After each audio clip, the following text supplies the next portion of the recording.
Hello everybody and welcome to Penelope's Pocket Flosstube episode number 14.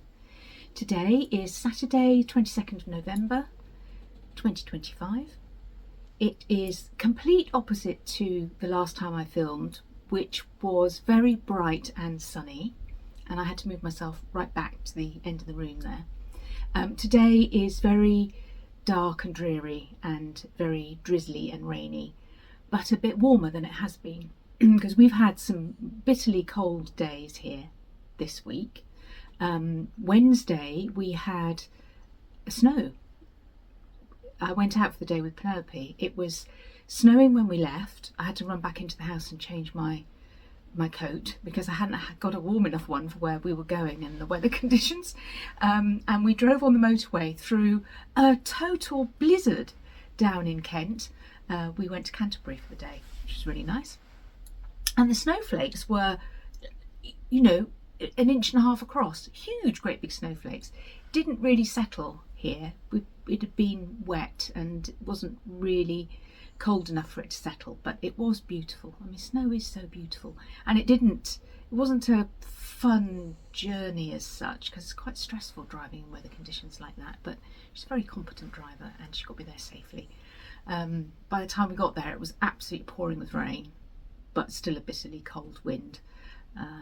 Anyway, we had a lovely time in Canterbury. We went to the cathedral and spent quite a long time in there, absorbing the atmosphere and the history of the place. We had a wander around the town. There are some purchases as a result, and a walk through a park that we found there. Yeah, a lovely lunch in a lovely warm cafe. It was a really lovely day out. So that's one of the things that I've been up to since I last saw you. It's been 3 weeks since my last episode. I've been to visit my mum and dad in that time, which I think I spoke about the fact that there was only, I think, a couple of weeks between my episode 12 and 13 because I was going to go and see mum and dad. And again, that was lovely. I had a really lovely trip. Steve came with me and stayed for the weekend, and then he left me, and I continued to stay for a few more days and spent some time with my mum, going out and about. It was really lovely. I hadn't seen them for such a long time, and it was well overdue. So that's what I've been up to. Hope you're all well, enjoying your stitching, life in general, enjoying doing the ironing. I hear a lot of people do the ironing while they're listening to me natter on about stuff. Anyway, that's enough about that. Welcome if you're a returning viewer, and welcome if you're a new viewer as well. Today I will have all the usual things. I've got quite a lot to talk about. We've got what am I drinking, what am I wearing, what's in the bag, what new bags are coming, what have I been buying, finish, past finishes. I've got a giveaway as well, because I have successfully managed to give away my previous 2 giveaways. In fact, it's in my diary to post the last giveaway next week, I think, end of November. The lady asked if I could post it, so I'll do that then. I've got some Christmas stitching plans and a health update at the end for anyone who wants to stick around that long. So let's crack on. What am I drinking? So it's an Earl Grey. You probably gathered I quite like Earl Grey now, and I've got it in this beautiful, it's about time I showed an Emma Bridgewater mug, isn't it? Being a British stitcher, everybody must have at least one Emma Bridgewater mug in their collection. This is from her 12 Days of Christmas collection, and this is number 1 on the first day of Christmas my true love gave to me, and inside it says a partridge in a pear tree. I feel very naughty getting this cup out because in this house everything Christmas happens on the 1st of December. So the Christmas mugs come out, the Christmas music goes on. When the kids were little, the Christmas reading used to start. Obviously advent calendars, and all things generally Christmassy. And it's not December yet, so I shall wash this up and get it packed away before my family realise that I've had it out of the cupboard and broken all my set rules. Right, what am I wearing? So today I have on a cardigan designed by Jamie and Jessie Seaton. It's a mammoth knit. I made this I know exactly when I made it, or when I finished it actually. I finished it in the year 2000. I could possibly have started it quite a time before that. I remember pushing for a finish on it because very dear friends got married in it must have been November of 2020, and Penelope was newborn then. She was born in October 2020, and I remember being in hospital working on the button bands on this, which were tiny weeny little needles, and this is an old English way of constructing things, of knitting things in pieces and seaming them together.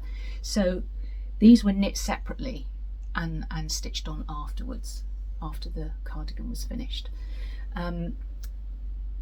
Yes, I was pushing for a finish on it because they had the most beautiful wedding in Portmeirion in Wales. Very, very dear friends of ours. Isabel was 3 at the time. She was a fairy for her auntie. And it was a very special occasion. And as I said, Penelope was newborn, and yeah, I wanted to push for a finish. This was, because we stayed for a weekend, this was part of an outfit that I wanted to wear for the weekend that we were there. It wasn't what I wore to the actual wedding, but I wanted it to be ready for that event, which was a big event.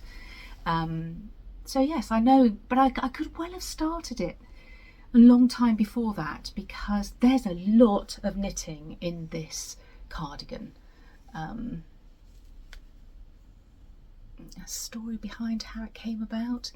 So the designers, Jamie and Jessie Seaton, used to sell ready-made knitted garments in Liberty when I worked there, and they were hand knitted. They had a team of hand knitters, I suppose, that knit their designs, and they were sold in the fashion department at Liberty. And they were gorgeous, are gorgeous, and phenomenally expensive. Like, we're talking in the early 1990s, and I think they retailed for £700-800 each, which as a knitter I knew was the right price. The hours of work that go into a garment like this are phenomenal. Now somehow, I don't know how it happened, but I was very friendly with the ladies that worked in the knitting and haberdashery department in Liberty, and I got this as a kit. It was an expensive kit. It's all Rowan yarns, and there are a lot of yarns in this, a lot of different colours, and it was an expensive kit. It included the pattern. I nearly looked it out for you actually, because it was just a printed pattern with a photograph on it. It's called Forest, I think. Yeah, so I was lucky enough to get the kit, but this would have been probably a couple of years in the making, and I pushed for that finished to wear it to that wedding. I have got some photographs of me wearing this that I came across actually relatively recently on my laptop, and if my editing skills allow, I will include them here so that you can see what it looks like on.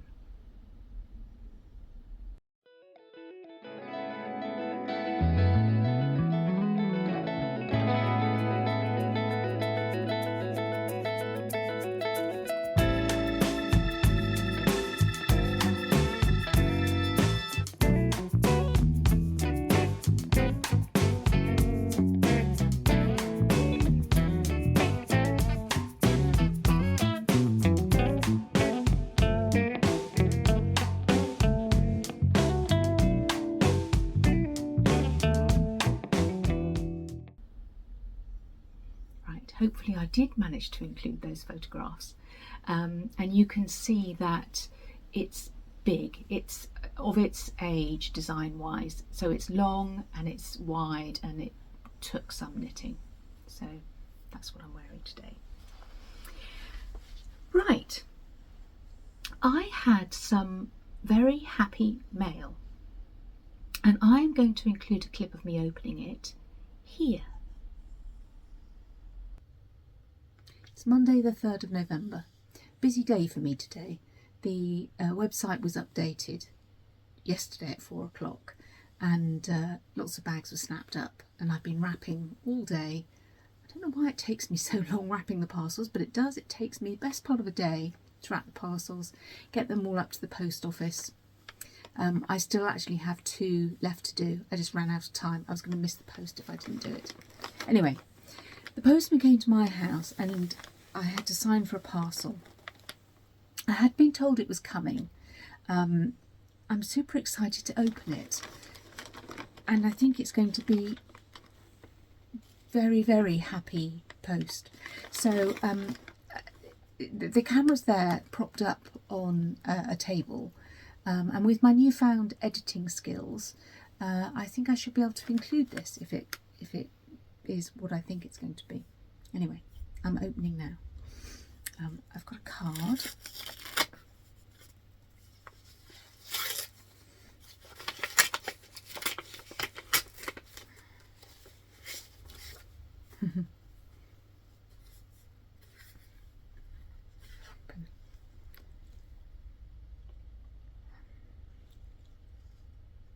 Oh, right.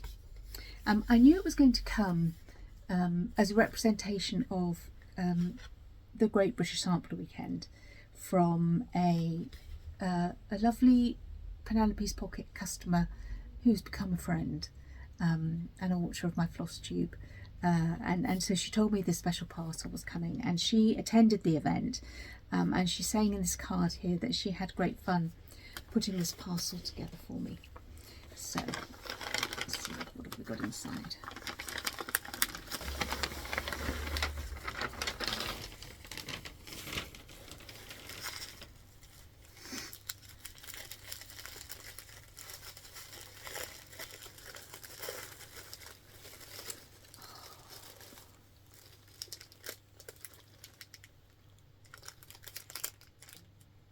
Minnie McBean's Needlework Fripperies. Counting pin.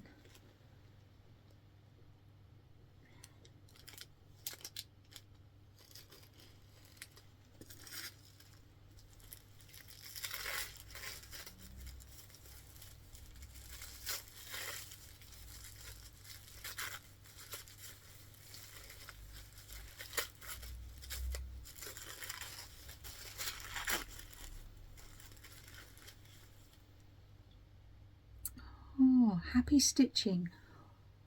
Oh, that's Audrey, Stitch Stitch Bead on YouTube and Instagram. How lovely. I do watch Audrey.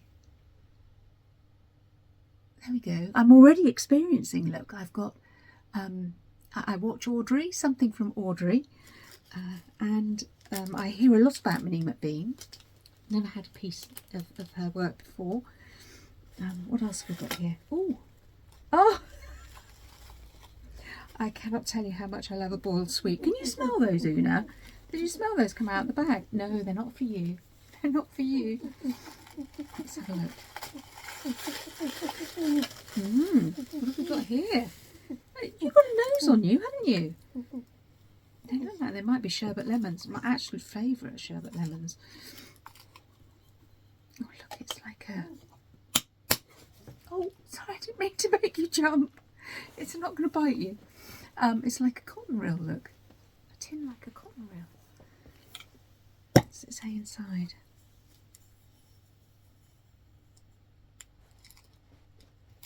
Oh, it's a bit of writing about boiled sweets on the inside. There's nothing to be frightened of. Come and get back in your basket.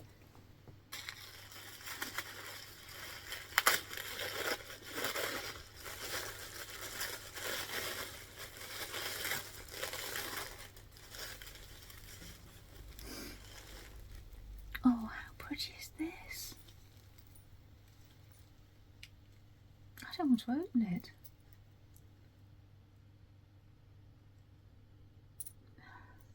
That is a knitting ball, isn't it? Is that a knitting ball? Yes, a knitting ball with knitting needles, a pair of scissors, a beautiful mother of pearl button. I don't want to open it. Look. This is Blackbird Designs fabric, I'm sure. Beautiful ribbons. Oh my goodness.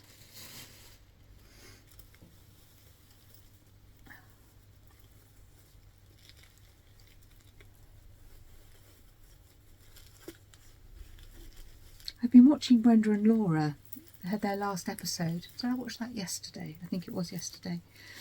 And really got a feeling for how exciting it must be to have been at the great... Oh! I love these. And my kids just love these too. The chocolate frogs. Chocolate frogs.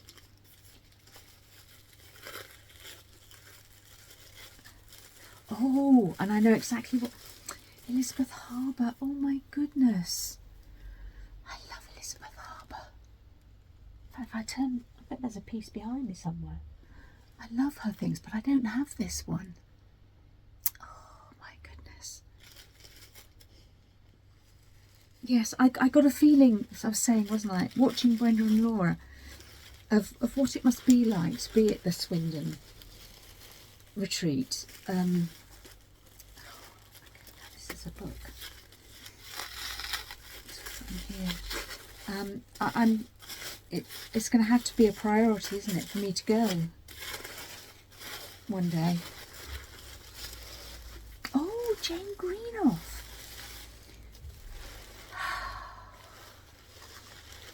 I've done some of Jane Greenought's stitching kits with faux ivory elements that I've been bought, actually mainly by Penelope. Penelope's bought me 2 of the kits. Oh, and it's signed to me. Oh, this is beyond special. Oh my goodness.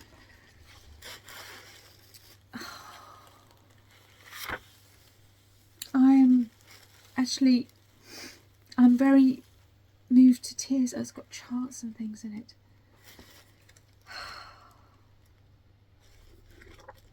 I don't know what to say. I'm beginning to feel overwhelmed. I can't even say at the moment who's sent me this because I haven't asked for her permission. I just, for some reason, felt the need to put the camera... Oh, there's... Oh, my goodness.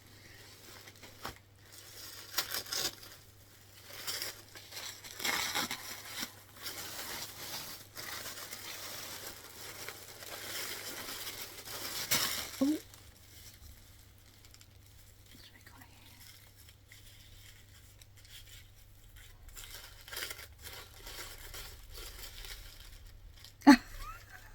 Now this, you cannot be a teacher of 5, 6, 7-year-olds without a glue stick bringing a massive smile to your face. It's a thing. Oh, glue sticks definitely are a thing. I don't have too many of them. What else have we got in here?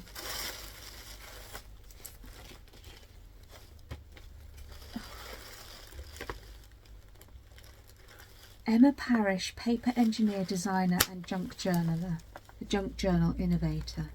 Sewing folio instructions. Oh, have I been sewed? This just looks gorgeous. Oh, did I see... Is this something that I saw Brenda had made in a class? Yes. Oh my goodness. I am absolutely going to love making this. Oh, it's got... I mustn't lose these bits. Look, it's got little tiny bits in there as well. They're probably really important. Right. What's this?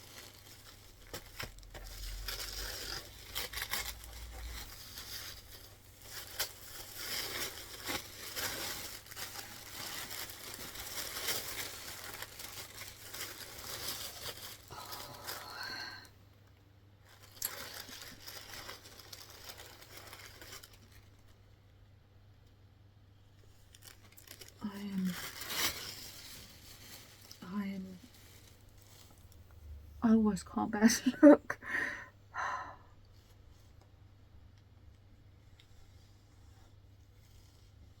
Oh my goodness.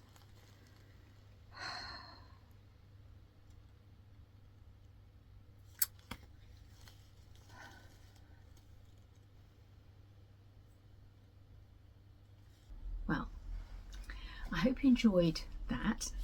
It was long, wasn't it? But there was a lot of goodies in that parcel, and some of them will come up throughout this episode. As a result of me filming myself opening it, I didn't have to keep any of it to one side to show you, which I do with things that I buy and things that I finish. They don't get put away, they actually get put in a Flosstube pile that I need to keep separately so that I can talk to you about it. So all those things are integrated into my stash or my life now. And thank you so much to the wonderful lady that sent them to me. Now, I have checked with her and she has said that I can use her name, and that's Sylvia. Sylvia, thank you. I hope you enjoyed watching me opening them and seeing how much pleasure it brought to me. There was quite a lot of sighing in that clip because it was quite overwhelming, her generosity. I have since reciprocated to her with a little bit of happy meal of my own, which I know she's enjoyed receiving in return. Okay, let's crack on because we're a long way in, and if you are a new viewer and you've made it this far, you'll think, what is this woman waffling on about? She hasn't shown us any stitching yet. So here it comes. We're up to now, what is in the bag? We'll start off with some tapestry or needlepoint because I worked quite a bit on my carpet python. Now he's kept in this bag, this Gertrude bag, which was my prototype Gertrude bag because he's big. So in here I've got all the threads for him, or the wool for him, in one of my Isabel bags. Gorgeous colours. Some of these colours haven't made it into him yet. These rich bright colours haven't quite made it into him yet. But he was a good project to take to Mum and Dad's because I don't really have a stitchy spot there. There's no light magnification or anything, and he was good to work on. So I did quite a bit. It grows quite quickly. He's still very unyieldy. Here we go. So there's his head. I think you can see his nose and his eye quite clearly now. And his body, I can't see what I'm showing you. All the way down to his tail. Yeah, hold it back a bit, I can see a bit better. So I'm going to have to pause you a minute because Una is crying, and that will be because her daddy is back. Hold on a minute, I'm going to release her. I pressed stop instead of pause, so I'm going to have to join these together now. Anyway, here we go. Steve's back, so she's happier with him than with me. There we go. That's his tail. This point here is as high as it gets. So he's shaped. I've got, how many colours have I managed to get in? I think I've got 3 of the body colour. Yeah, you can see this bit here, look. It's very subtle. This is the palest, this one, and then this is a new one. And then those darker, richer colours that I showed you just a minute ago, they come in up there. Yeah, so I'm pleased with how he's coming on.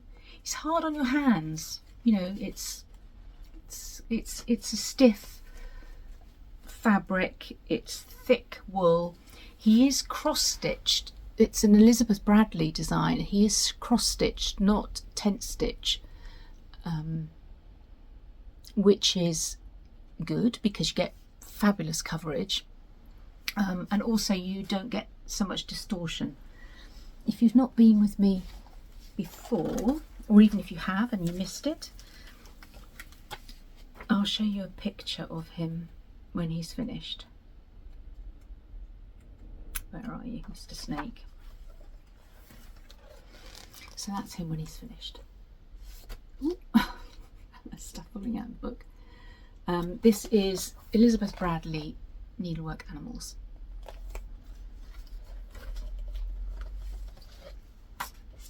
Actually, that's one of the Elizabeth Bradley catalogues from Lipty back when I worked there. Obviously just got tucked in there. Right, so that's my carpet python, and I did spend quite a few days on him. There's quite a lot of progress on him. He's not going to be finished this year, no matter how much I would love him to be. Right, shall we do knitting? I've got quite a few knitting bags here. I've had a new start.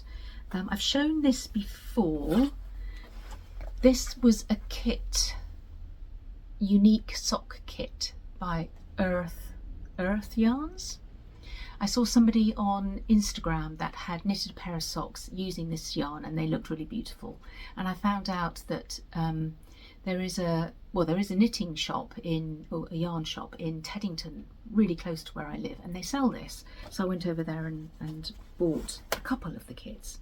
Now they're going to be long socks like this, and you get 2 little cakes of yarn in the box to make 2 matching socks. So I've cast those on. These are good car knitting projects, and that's where I've got to with these. The yarn is really, really lovely. The very subtle colour variations. I've got some darker red colour to come. So I've never made full-length socks before. These are supposed to be for Penelope. I don't know. Will they go around her calf? Well, it's sort of a bit of an experiment, I suppose, because I've never done it before. I feel like it might be a bit tight. Anyway, I followed the pattern exactly. They're smaller needles than I usually use, more stitches than I usually use, which would be because the needles are smaller, but also because they got to go around your calf and not just your ankle. So it is a bit of an experiment. My legs are definitely thinner, for obvious reasons. They're thinner than they've ever been. So I'm pretty certain they'll fit me if they don't fit her, but my intention is that they are for Penelope. So that's been a new start and useful for out and about knitting. Other knitting. This is my Petite Knit Anchors cardigan. I've knit this once before, and if it hadn't been for another thing that happened, which I'll talk about later, I would have worn the other one today, so you can see what it looks like when it's finished. But this is where I am with this one. I feel like I've put a lot of rows in this, but they're very little needles, or they're little needles, and it's fine yarn, so it's slow. So since I last saw you, I finished the ball that I had on the body, put it onto some waste yarn, and started on the sleeves. So that's how much of the sleeve I have done.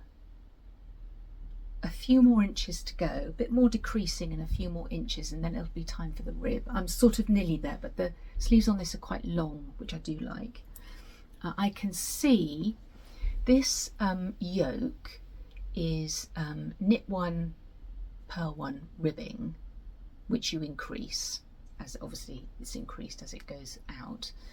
But that makes it, you can see it's almost pulling in here. It'll need good blocking. I hope this wool is very sheepy woolly wool. I think it'll block nicely, so I'm hoping that will block out. I get a bit more openness to the pattern on the yoke there, which will be nice. Unlike this, knitting is so different, isn't it? This was knit in pieces, 2 fronts, a back, 2 sleeves, and those independently knitted button bands, which I do remember even 25 years ago. This one, the button bands are knit as part of the garment, so the button bands are already on there, and I just make a note in my knitting book as to where I need to include the buttonholes. It's every so many rows, so I've got a little tally going in my knitting book. They're tiny, but the buttonholes are already there. So yes, when this one's finished, it'll be block it and weave in the ends, of which there won't be that many because I've spliced the yarns together. Yeah, itching to cast on something else, but I must be good and finish that first. I've been worried about having enough yarn, and unless there's a random ball that's fallen out of this bag somewhere, I suspect I might not have enough. I've got 2 left. It seems to be you need at least a ball for a sleeve. I don't think a ball will finish the body. So I have to, well, I don't know. We'll see what happens with that one. One last piece of knitting in my, this was a one-off different sized Isabel bag. A lady has now bought the other one of these that I had, so it's gone. But in here I have my Arnie and Carlos mystery knit along Christmas stocking. So this is a Christmassy sort of episode, even though we're not in December yet. And this is where I am with it. I think last time I showed you I was down here somewhere, because this is released, it's a free chart, and they release 6 rows a day, 6 days a week, with Sunday as a day off. And they also they are doing a quiz at the same time. So every sort of late afternoon in the UK, an episode is released where they talk about the latest 6 rows, and quiz questions are asked, which you can answer in the comments. It's been fun, actually. I have enjoyed it. I really love watching them. They're very entertaining to watch. Lovely gentlemen, and very entertaining to watch. Very generous with their content.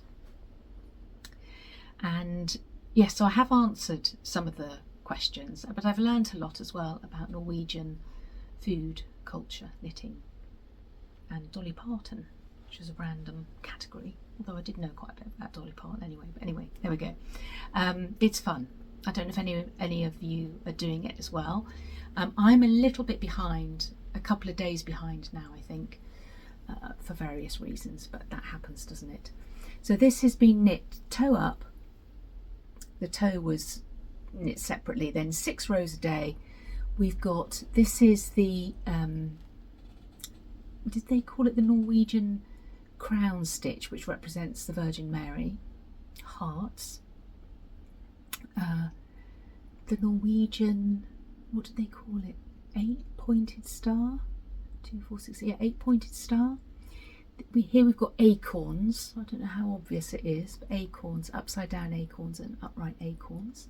Then we've got candles, hearts, and then these little fellows here, which are holding woven heart-shaped baskets, which Arne was saying are traditionally, well, he showed us some, hung on Norwegian Christmas trees. Oh, excuse that. And then we've got a snowflake pattern, and then something else is coming here. And I'm not sure what it is because I haven't watched that episode yet, but I am a little bit behind. It's going to be an afterthought heel, which will go in here. So obviously it will bend up and it'll have some sort of top on it. But I have really enjoyed doing this. I'm not 100% happy with my yarn choice. I really wanted to knit it, like I said last time, in the Rowan Yarns Norwegian wool, and I couldn't get the colours. Last year I couldn't get the colours either. No, last year I wasn't well. The year before I couldn't get the colours either. So I bought Drops Charisma. And the colours are good.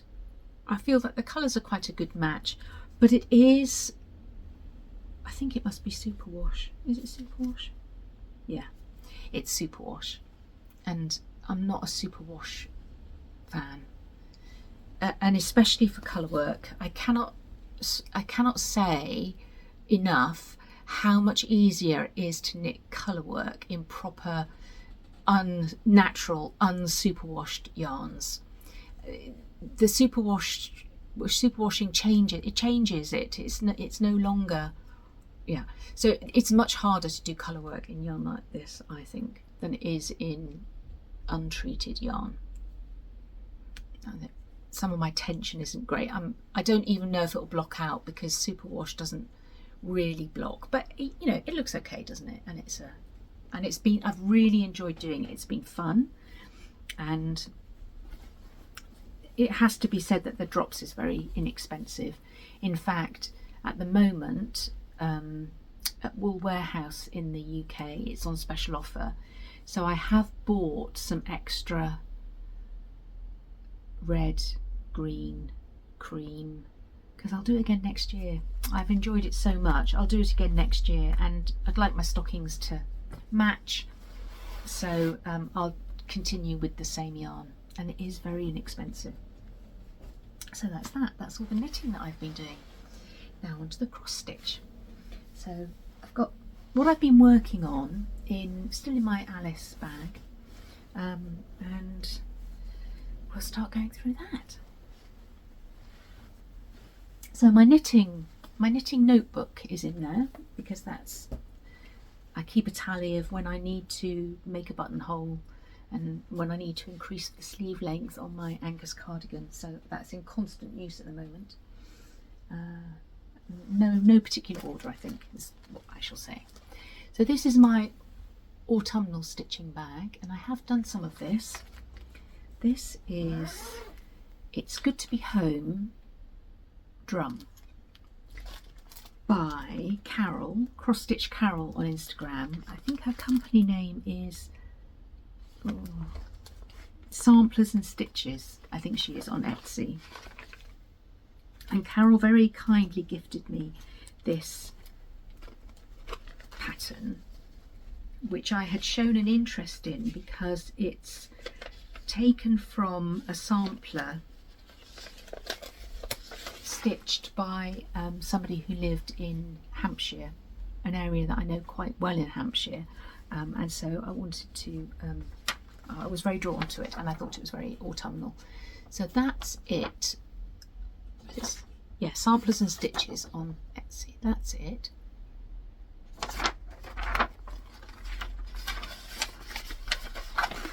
And this is where I am now. I haven't done lots since I last showed it, but progress is progress. It's not going to be ready for this autumn, that's for certain. So that's where I am. So since you last saw it, I think I have completely finished this side. I've got the squirrels in. And that house is big. It's a big house. So I'm still working away on the house. And then I move to this side. There's some other motifs on this side. But I do like the cockerel on the fence with his stripy tail. And I like those leaves as well. It does have an autumnal feeling to me, although I think they're tulips. But the colours, I've changed the colours actually. I think these squirrels in the pattern are a yellowy colour, and I did them in sarsaparilla, I think it's called. So they're red squirrels. So that's where I am with that one. It's going to be a big drum. Oh, I'm stitching it on 36 count, which doesn't help, does it? That is making it bigger. But I really liked this fabric. This is Atelier by Number 12 Stitch Co. It's got some really lovely mottling on it, which sometimes when I show it you can see, yeah, you can see it there actually. And of course I like the sentiment because it is good to be home. So I've been working on that a little bit. What's next? This is a Christmas bag, and I made this to take to the stitchery for my stitching class, event, retreat that I talked about last time, where we worked on Chilly by Stacey Nash. So if you're not familiar with him, there he is with his little mate, the snowman. And I've done quite a bit on this since you last saw it. He's, in fact, almost done. Well, there's still a few more hours to put in yet, but he's almost there. So I am stitching Chili as per the pattern. So that is 1/2 for everything except the white, and the white is the biggest part of him obviously, which I am stitching 2/2. That gives really great coverage, and I've said so many times, really great texture. Love the texture. And we were given 3 skeins of whitewash at the class, so I have plenty to do him 2/2, so that's what I'm doing. He's great. I really like him actually. I still have the top of his hat to do, obviously his nightcap, and there's another colour to go in those little empty spaces there, and I think the same colour as his cheek. I think it might be sanguine actually. And then he'll be a finish. He's being stitched on 36 count, and I think it was a fibre on the whim. Fibre on a whim. It was fibre on a whim, but I don't know what colour I've got here. But it's, you know, it's a fair sized bit, and I'm so frugal with my fabric that I've got plenty to back him. I do like backing the animal crackers in the linen, and make his little mate, and another project as well probably. But he's, yeah, I've enjoyed working on him. I do love working on the animal crackers. So he's in the Christmassy bag that I made especially.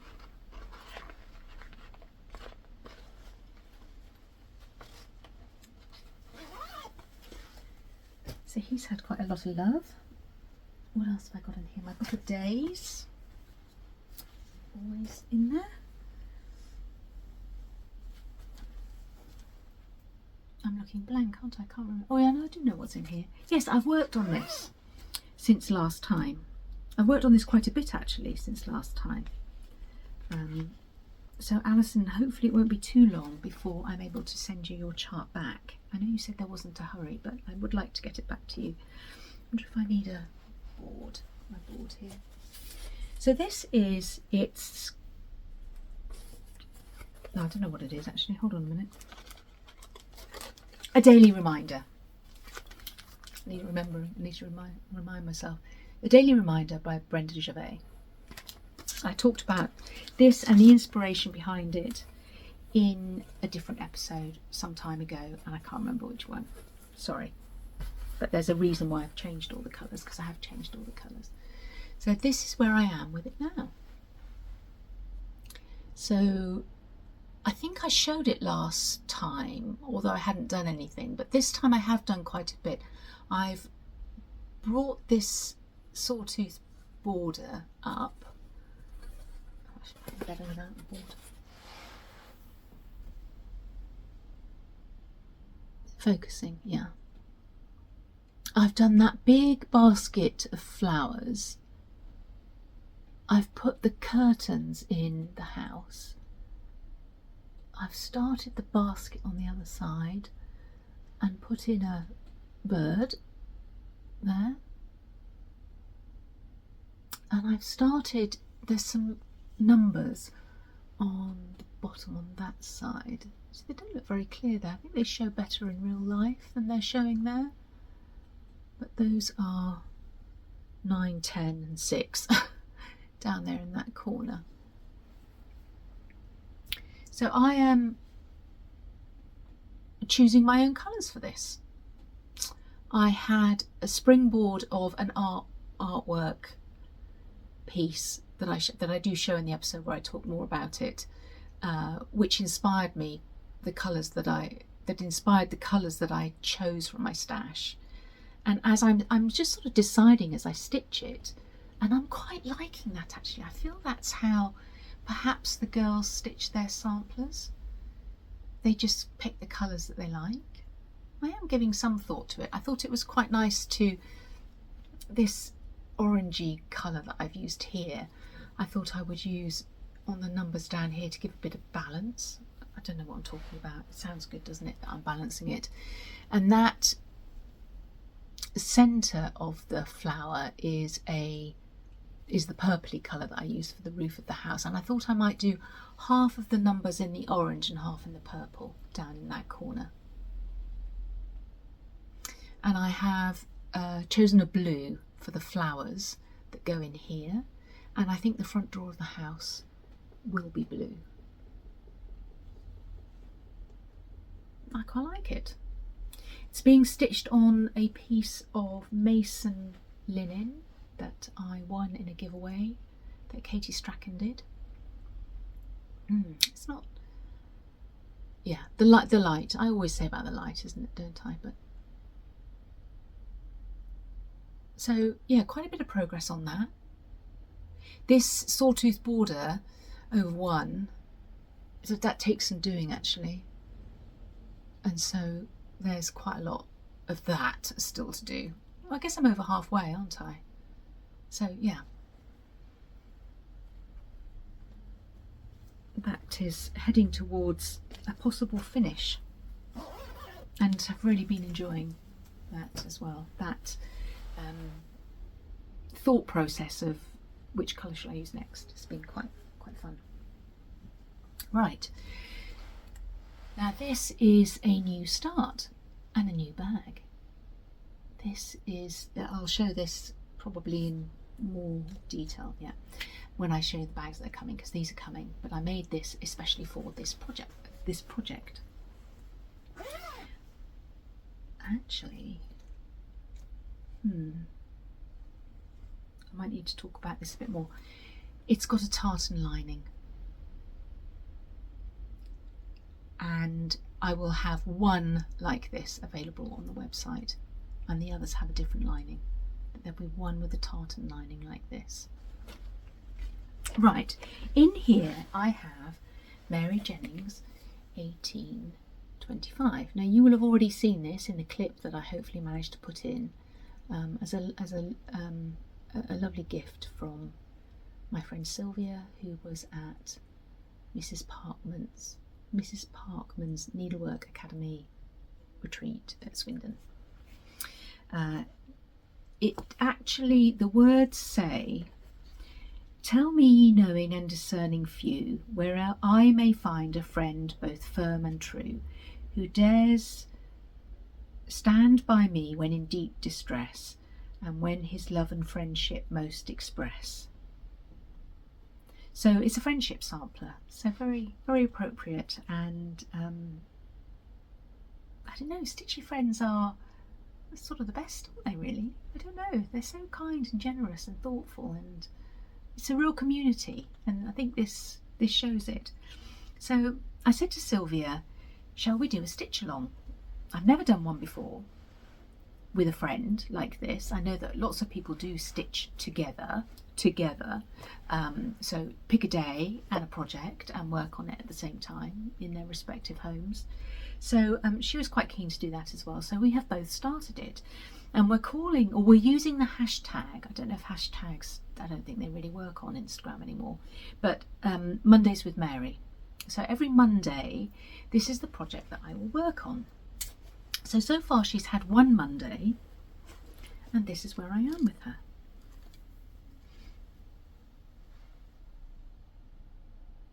I said to Sylvia that I found her to be quite Christmassy.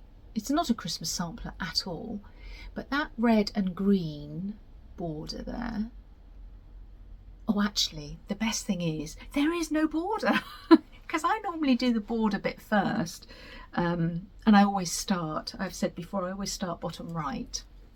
So I started bottom right and I started going across there, and then I realised actually there is no border. It's yeah, it's great. I love it. It's a new experience. So I've left out, well, obviously I haven't done the over one writing at the bottom here, but I've left a space for it because as I yeah, I will personalize it and put something different maybe in that bottom bit. At the moment it says Mary Jennings, her work, aged 11, 1825, Liverpool, and a little decorative element at the end there. But I'll probably put some different words in. So I skipped the over one there. These are the colours. So this is a new thing for me. I keep all of my DMC in floss away bags, and they're all obviously numbered on the outside of the bag, and I have a storage system. I found a brilliant receptacle from John Lewis a few years ago that holds the floss away bags in lines, and on my computer Steve wrote me a spreadsheet, I suppose it's what you call it, and so on that spreadsheet I have all my DMC numbers that I have, and whether they're in stock, which means they're in that storage system, or in a project. That's how I keep them, in those floss away bags, and that works for me. But you will have seen I got some floss drops again via Sylvia, but these are from Audrey Stitch Bead, and there were lots of them there. There are lots of colours in here. You saw that Sylvia sent me all the DMCs. Some of these I already have, some of them I don't. Oh look, there's a bit of chili. Right, let me just put that over there. Floss gets everywhere, doesn't it? So I've put them all on, what are they called, floss drops, and numbered the colours. So that's this is a totally new experience for me. Oh, I should be showing it there because there's the thread keep with the poinsettia flower there. Yeah, new experience, lots of colours, and yeah, fun. My first stitch along. If you're working on this, I haven't asked Sylvia if this is okay, but I'm sure it'd be lovely if you joined us. If you were, I don't know if it was exclusive to the retreat at Swindon, possibly, but if you've got it and you're working on it, maybe you could join us on a Monday as well and work on her. I think I put 2 hashtags on my post. Mondays with Mary, and the other one was probably Sylvia and Sarah's stitch along. Could have been something like that anyway. But as I said, hashtags don't really necessarily work. It's probably better just to tag people. If you wanted to tag me at Ascanius, if you're working on it too, that would be lovely. And I forgot to say, so special, Sylvia got it signed for me. Ooh, that's blowing out big time. By Ray Niles, who is the designer behind Red Barn Samplers. So it says, "Dear Sarah, I'd have loved to meet you in person, but I'm really looking forward to seeing your stitching. Much love, Ray. May your floss never twist." So that will be interesting to see how I get on just working on a project 1 day a week, Mondays. And that's that. So that's all that I've been up to in the past 3 weeks since I last saw you. So I've still got loads of stuff here to show. Let's see what we're up to next. I have a sip of my probably now cold tea.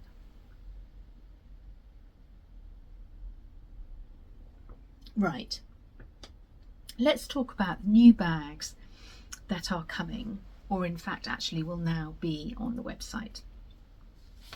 And they are all, yeah, Christmassy, because that's what's coming up. So here we go.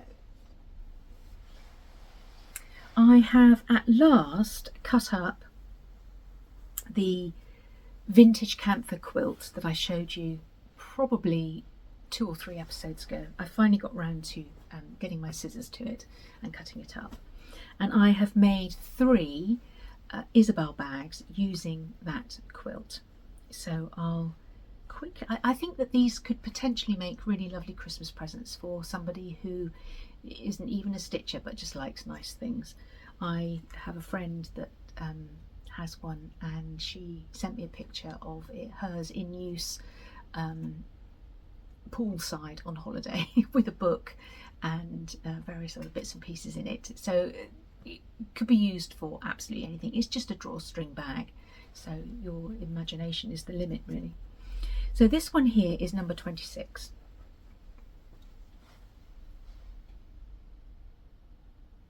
And this one has 2 patches on the front. There's one here and a long one here, and a patch on the back. Now, if you haven't seen these before, these Cantha quilts are made by layering old sari fabrics and an outer, a front and a back, and then hand stitching. Can you believe it? Look at those stitches. Now these are vintage ones. They're old and worn, and they are patched in places. This one here doesn't really seem to have, oh, it does actually, look, there's a hole there. There's a little tiny hole in the quilt there.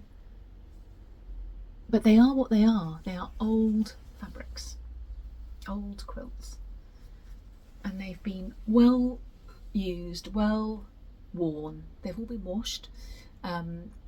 But yeah, they are what they are. They're old. Now the lining that I've chosen for these 3, the lining's the same in all of them, is this lovely bee fabric. It's slightly checkerboard and a very, very soft taupey pink and cream with that gold bumblebee. And there's something a bit sort of honeycomb-like about this design, and I thought it really suited it. The colours, I love this very soft camel cream and very, very soft powdery pinky mauve colour. Yeah, so that one is number 26. Beware, it has that holy bit that I showed you, and it has some patches on it. 27 is this one. Now they are all very similar, but this one doesn't have any patches on it, if that's not your thing. Has it got any holes?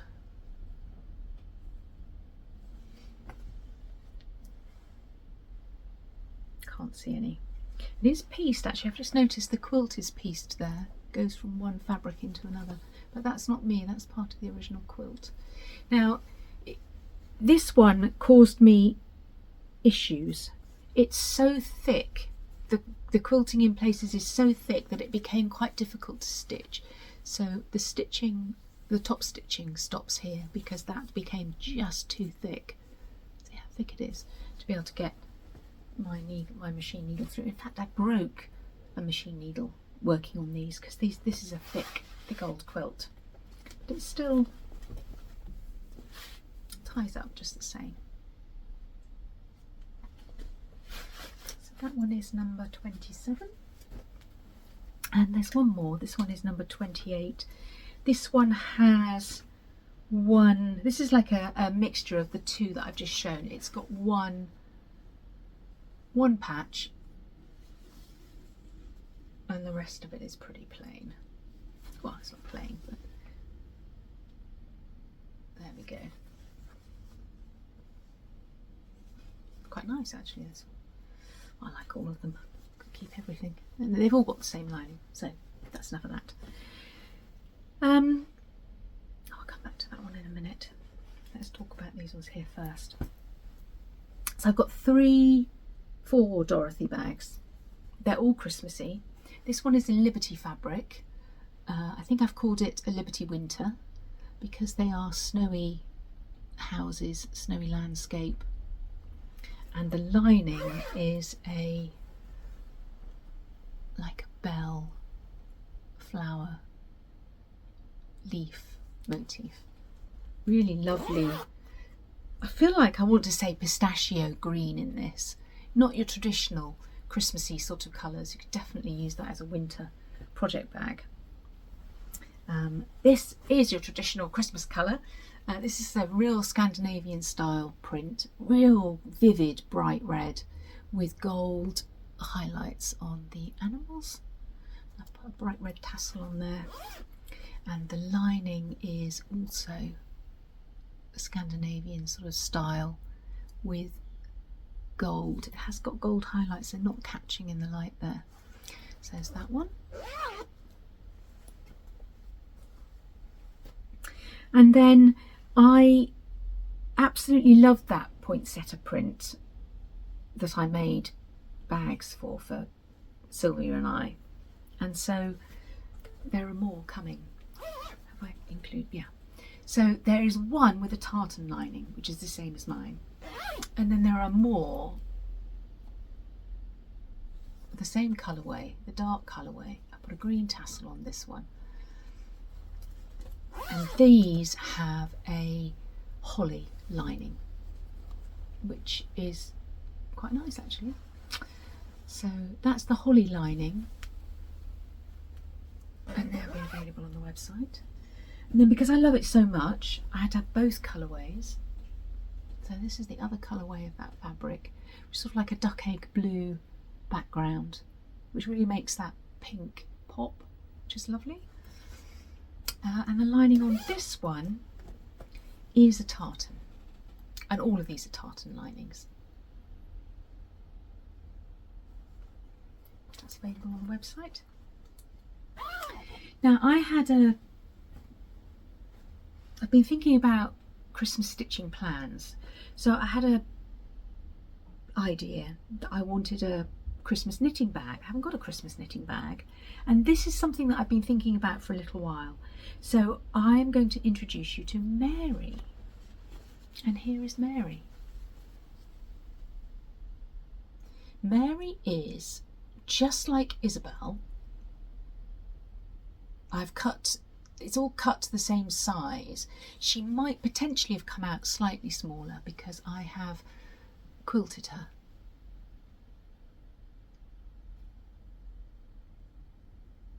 Quite a bit of work, but I think it looks really good. I like the quilting. So she is in my mind, a knitting bag, but again, could be used for anything. It's just a drawstring top bag. So the world is your oyster really. You can use her for all sorts of things. I think plenty big enough for a shawl. I think I could easily get my Anchor's cardigan in there. Not necessarily all the yarn for it, but certainly as a project on the go, I could certainly use it for a cardigan, a small cardigan. Not a lightweight cardigan, not a massive chunky sweater. I think it's a good size. It's a good size, that's what I'm trying to say.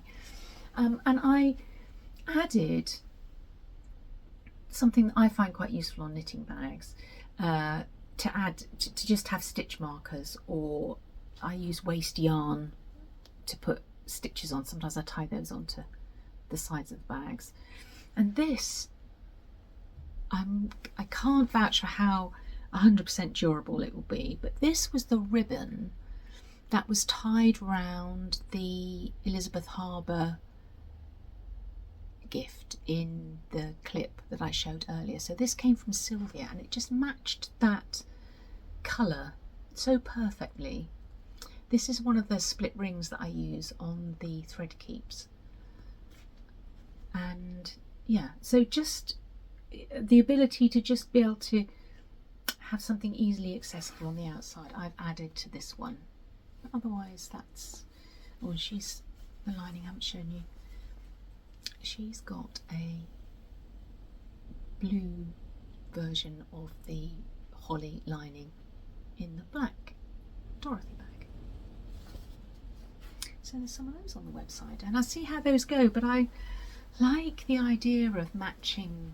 I've done it in the past, long before I made bags myself, tried to buy matching knitting and stitching bags because that's just the sort of thing that I like.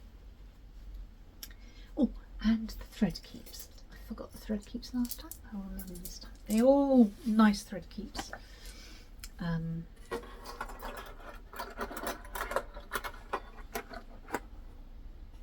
So what have we got here? The Liberty one, I've picked out some of the Bell lining fabric. Poinsettia one, poinsettia. Why can I not say that? One is the centre of the flower, which will be for both colourways. I found that the stag probably makes the nicest one for the Scandinavian one. And there's an owl in the back there. Sylvia, that's your owl that I've made for you. I made a few more owl bags. I had some ladies that reached out to me and wanted some more owl bags. So I made some and they've gone. I do still have a little bit more of that fabric, so they might actually appear on the website. I'll put a post on Instagram if I put them on the website, but just check the website. If you really wanted an owl and you didn't get one, there might be a few more to come. Right. Planning. Okay, so while we're talking about Penelope's Pocket, while I'm talking about Penelope's Pocket and you're listening to me waffle on, there's quite a few in this update.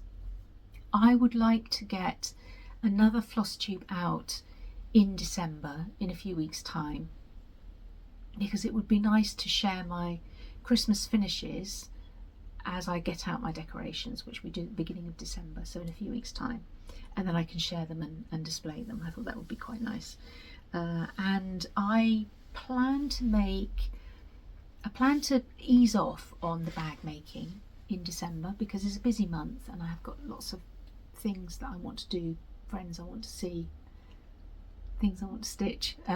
So the bag making will probably slack off a bit, but I may well do a few more owls, like I said, and I may well, probably will, make some Gertrudes, because I've had requests for Gertrudes and she's a good present as well. So I have sourced and bought some more peacock fabric. So quite a big piece actually. So this is the upside down. This is the peacock fabric that I have made Gertrude bags with before. She's not at all Christmassy. I suppose she's an icy blue, but yeah, this makes a really lovely Gertrude bag.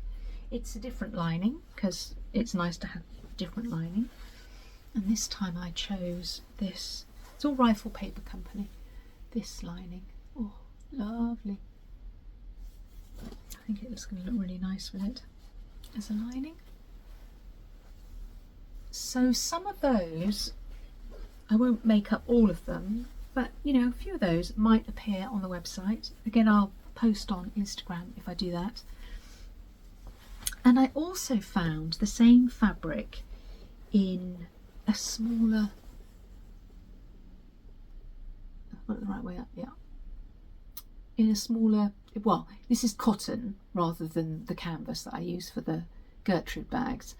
And I was thinking, I could make some of the new Mary bags as well as some Dorothy bags. So you could have a Gertrude, a Mary for your knitting or whatever else it is that you like to do, and a Dorothy for your stitching, and it would all be very matchy-matchy. I haven't got a lining for this. I wouldn't want to use the same lining. So anyway, food for thought. Those are things that might well come before Christmas. To Penelope's Pocket. Right, time for a sip. I feel like I've been chatting for a long time.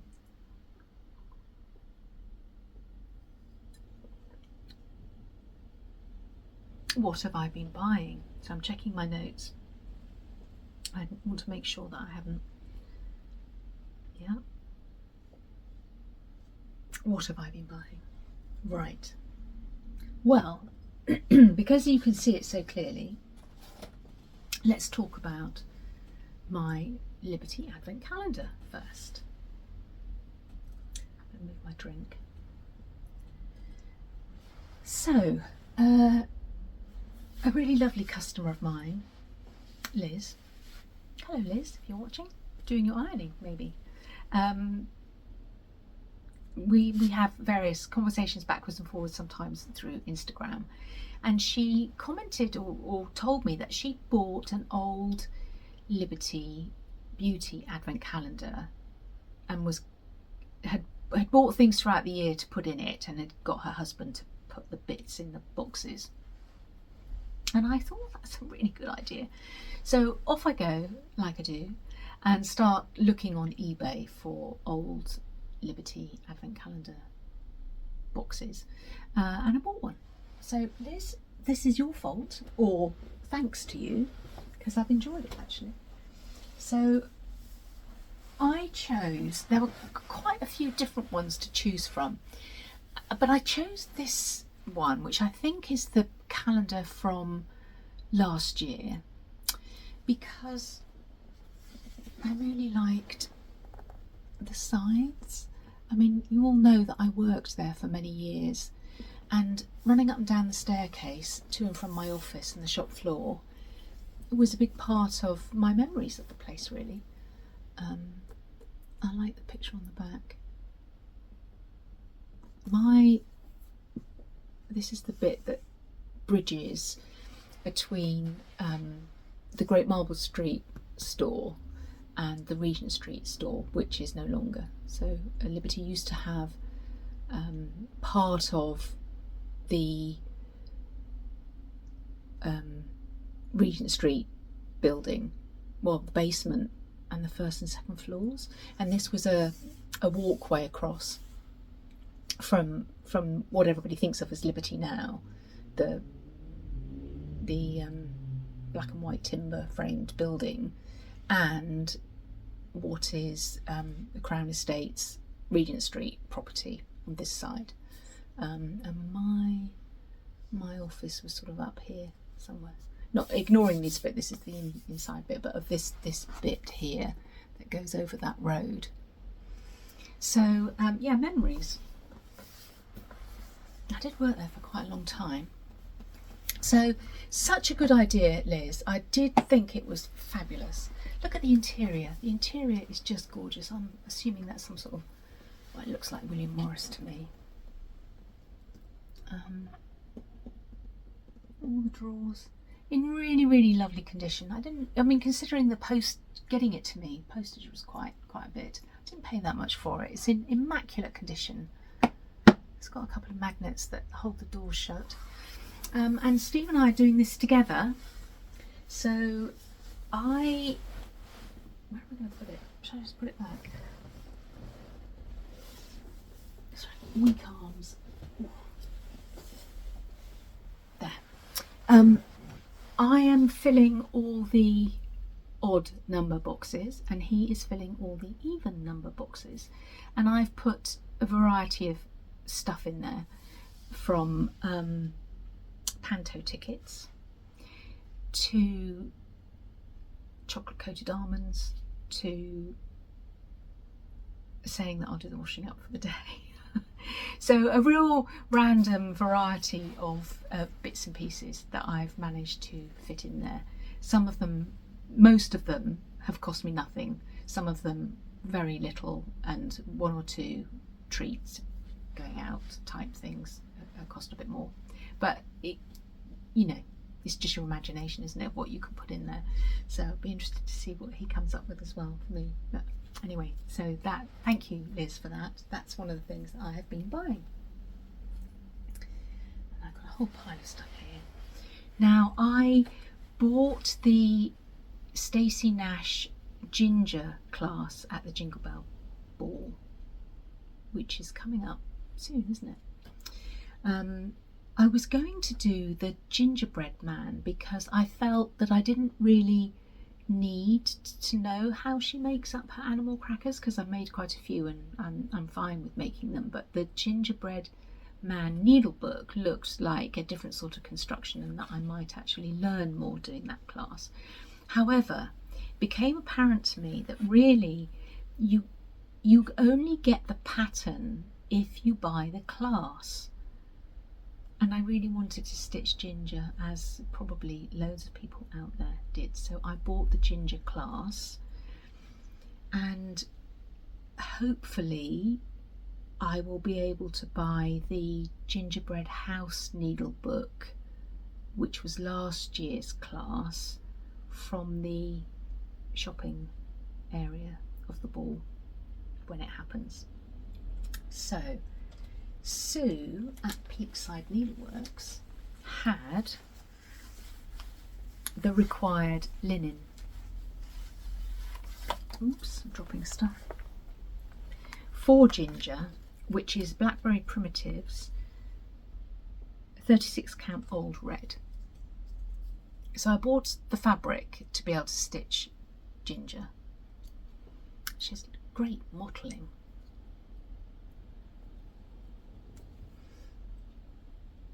Now I know how frugal I am with fabric, and so I would imagine that I will get her out. I probably could have got her and her back out of the smaller piece, but I got the bigger piece because we don't see Blackberry Primitive fabrics here, and it's always good to have more, isn't it? And Sue also had Blackberry Primitives rose wool, a piece of this. And I bought this because I think that this is used in the Gingerbread House needlebook. I could be wrong, but something's telling me that it is. So while Sue had it, and I don't think she has any more because I checked, she's still got that fabric. She's still got the base fabric, but I don't think she's still got this. I thought I'd better grab a piece, so I did. And then I got some of the threads that I knew that I needed for ginger. The week's Dyeworks threads. Now one I couldn't get, can't remember which one it was now. So I bought sand, blue spruce, London fog and sage. But there's one that nobody's got in stock, and I think it might actually be the one for her face. You know, her fur. I can't remember what it's called now, but Sue didn't have it, and neither did a couple of other places that I looked. But you know, there's a lot of stitching in her. I could certainly make a good start, and I would imagine that I'll be stitching on it while I watch the class rather than finishing it while I watch the class. So because of the spend so much get free postage, I thought, well, I'm nearly there, I'll buy something else. So I bought a chart, and I bought that one. I really love that. It's called This Joyous Season. So I had to check the name. It says repeat the sounding joy on it. I think there's probably a lot of stitching in that. That is one big house. But there's something about it that I've always really liked.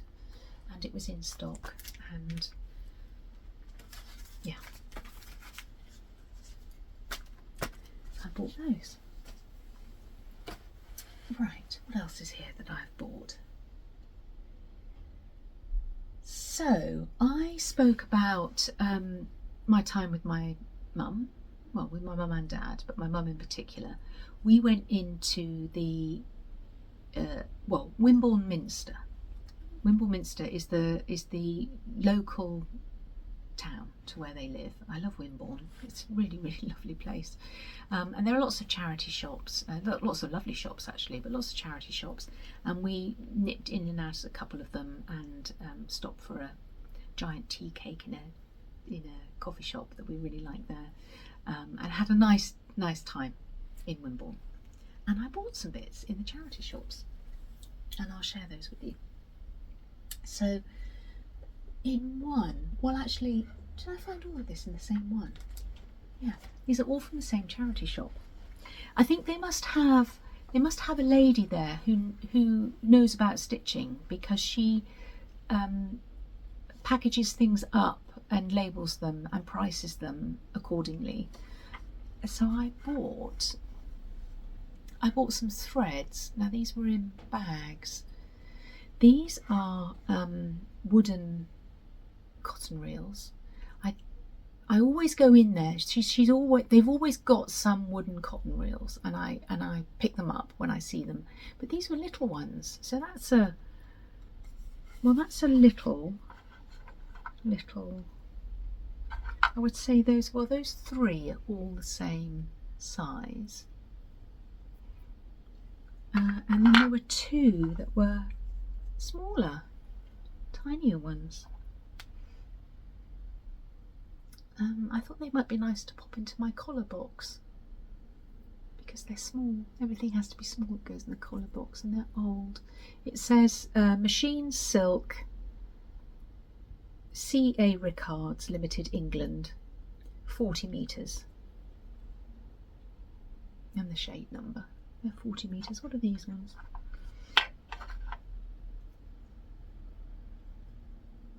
Doesn't say. Wouldn't get away with that today, would you? You have to say how much everything is. But anyway, they just say shade numbers on them, and they don't have a manufacturer either.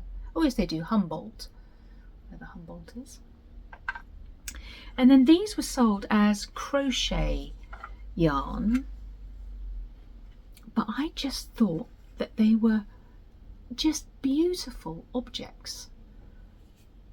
They were all in a bag. They're incredibly thin, fine. Not all of them, and they were all in one bag, but they're actually different. I would say, see, that one is thicker. That's a thicker thread on that one, but look at the shape of them. Some of them are a bit squished.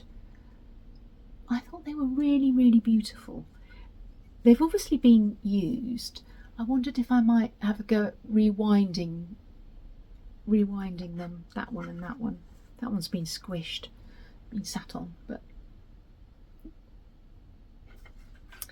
but those are the sort of things that are just really nice to pop into displays, aren't they? I like old haberdashery bits and pieces. So I was really pleased to pick those bits up in the charity shop. And I also found a kit. I found this. The same charity shop. This was really inexpensive. I mean, this was... what did I pay for it? Was it £3 or £4? So it's Jeanette Douglas. It's called ABC Sampler. You can probably see better than I can. I have to turn it around to see. And it's complete with the silk thread pack. Now it says, what year did I see it was? Because I think it looks quite, the colours, ooh, blowing out a bit there. It looks quite dated. It looks of its time, not dated. That's not fair to say that. What year is it?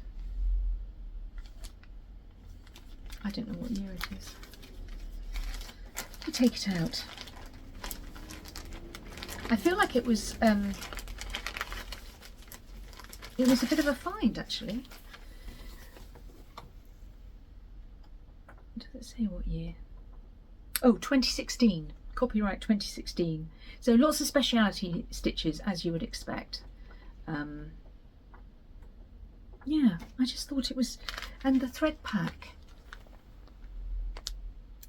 which is needlepoint ink, the thread gatherer, classic colourwork silk, Gloriana silk, soie d'Alger, yeah, Gloriana, yeah. So, yeah, the colours. Yeah, I think I'm going to choose a linen carefully, because I feel that there it looks, why does it look of its time there? And yet the colours, well, we all know that the photographs don't always represent the colours. Those are nice colours. So I'm going to, and then I was watching Stitchy Sally, hello Sally, and she is doing a birthday stitch along towards the end of December. I think her birthday is, and I've done one of her birthday stitch alongs before, and this year she's doing Jeanette Douglas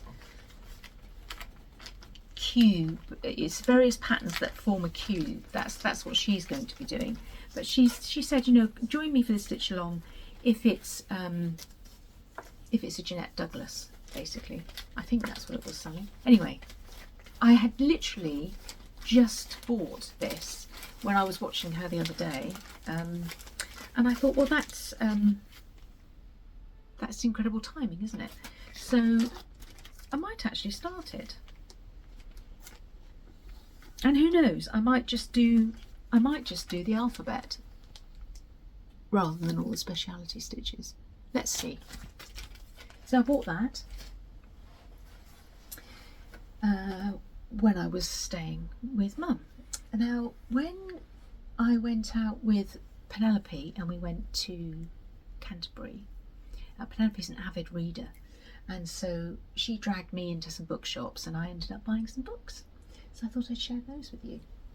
So in a proper, really lovely vintage bookshop, the type that there used to be quite a few of, but I mean there was one right here in Hampton, a stone's throw from where I live, until probably 10 years ago I suppose, but bookshops used to be everywhere, didn't they? And now they hardly exist at all, but we found one in Canterbury and it was amazing. It was an old house, it was lots of different rooms, and they were just full of books basically, and all very well organised. So, you know, when you go to a charity shop and you look at the book section, they're all a mishmash and stuff, different stuff, but this had every category that you could think of all sorted and listed. So I made my way to the craft, the art.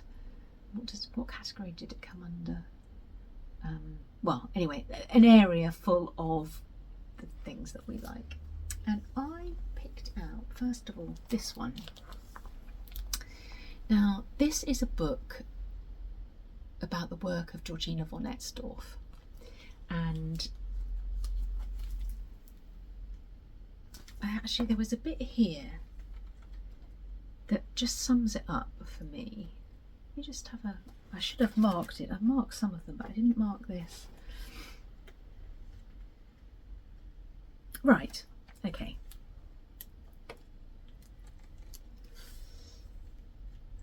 Sales flourish in stores such as Liberty of London, where Georgina von Etzdorf has increasingly come to dominate the accessories department and has visibly inspired a whole new generation of textile-turned fashion designers to create accessory collections.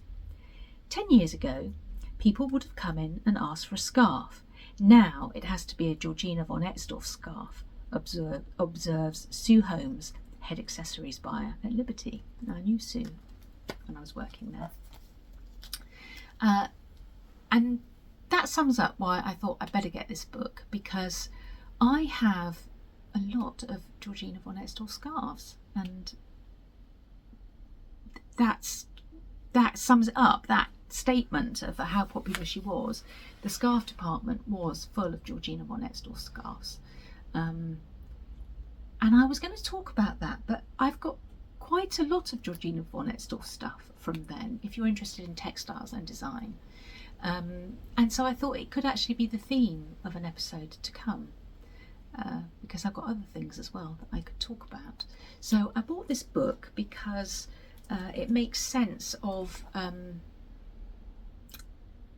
well, I spoke last time about my Isimiaki skirt and the fact that I've got a lot of really lovely things.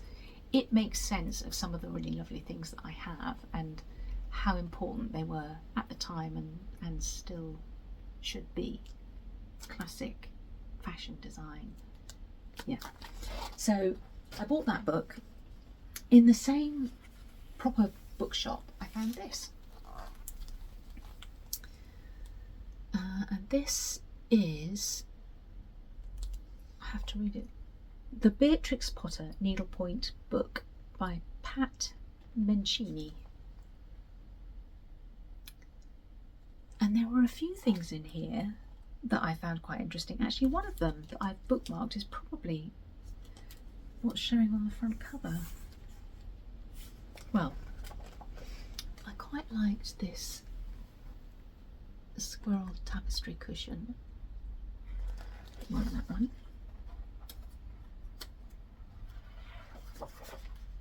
Yes, it is the front cover actually. I really liked this, the Tom Kitten tapestry cushion, and that is a knitted blanket for which the pattern is in here as well. There's quite a few knitting patterns in here, and I've not seen that before, and it could use scraps. It says that each one of the shapes is you knit them in strips and then you sew the strips together, so that could be a good scrappy yarn project, I feel. There's a close-up of it there. Quite interesting shapes. What else did I bookmark? Oh, I really liked that. Is it Mrs. Tittlemouse? Asleep by the fire. I don't see why you couldn't. I mean, that it says it's a basket top and it's done in tapestry wool. I don't see why you couldn't do that as a cross stitch. I like tapestry, so you could do it as tapestry. There was another one I've marked here. Oh yes, there's oh, you can't really see it very clearly. That is a knitted mohair tartan throw blanket, and the pattern for that is also in here. So yeah, it was only a few pounds, and there are quite a few things in there that I like, and quite a few things that I feel well, they're charts, so they could be adapted for other things. Now if you're watching me, Kelly, it's Kelly, isn't it? I think did I see that you'd stitched that one in a lovely post that you did on Instagram. I don't know if that came from this book. So yes, needlepoint, there's some carpet rug hooking things in here. I think I saw knitting, cross stitch. I mean, there were a few. Yeah, there were a few different techniques, and I noticed also that it was signed by the author in 1990. So that's a fair while ago now. That is a fair while ago now. That's the year I was married.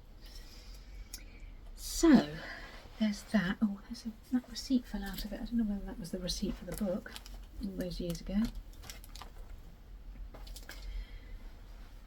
Right, and then we went to a charity shop, bookshop, that was very well organised actually. It was on 2 floors, and things were sorted into categories, and there were quite a lot of knitting books.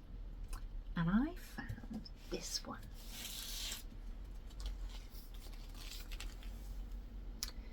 The Seaton collection. Now you can see why I decided to wear this cardigan. So this book seemed familiar to me when I flicked through it. I must have either flicked through it in the haberdashery department at Liberty, or I remember them selling these garments in the fashion hall, because I've had a quick look at it, and they talk about the fact that this book opened up the possibility for home knitters like me to be able to knit their garments, which they'd only previously sold as finished garments, and I've said already how expensive they were. And it was published. When was this published?